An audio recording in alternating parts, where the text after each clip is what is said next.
আবারও ভূমিকম্পে কাঁপল দেশ। আবহাওয়া অফিসে জানিয়েছে বিকেল 4:15 এই ভূমিকম্প অনুভূত হয়। রিক্টার স্কেলে মাত্রা ছিল 3.6। উৎপত্তিস্থল নরসিংদীর পলাশ উপজেলার ঘোড়াশালে।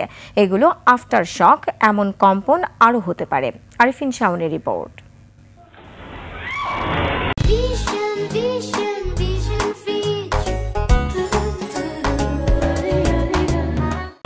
এক সপ্তাহের কম সময়ে আবার ভূমিকম্পে কাঁপল রাজধানী ঢাকা সহ দেশের বিভিন্ন অঞ্চল।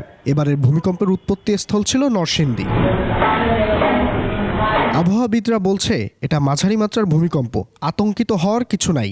আসলে একটা বড় ভূমিকম্প হলে এরপর কিছু ছোট ছোট ভূমিকম্প হয় এবং সেটাকে বলা হয় আফটার শক। মাত্রাটা কম হয় আফটার শকের। আজকেরটা হয়েছে 3.6 ম্যাগনিটিউড।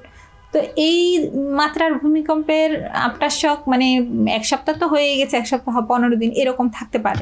শুধু বাংলাদেশ না, প্রতিবেশী দেশের ভূমিকম্পেরও প্রভাব পড়তে পারে বলে জানান তিনি। বাংলাদেশের যে ভৌগোলিক অবস্থানগতভাবেই বাংলাদেশ ভূমিকম্প রিস্ক এরিয়াতে অবস্থিত। এই বড় মাত্রার ভূমিকম্প যদি বাহিরেও হয় সেটার প্রভাবও ইন্ডিয়া মিয়ানমারে হলেও বাংলাদেশে এর প্রভাব পড়তে পারে।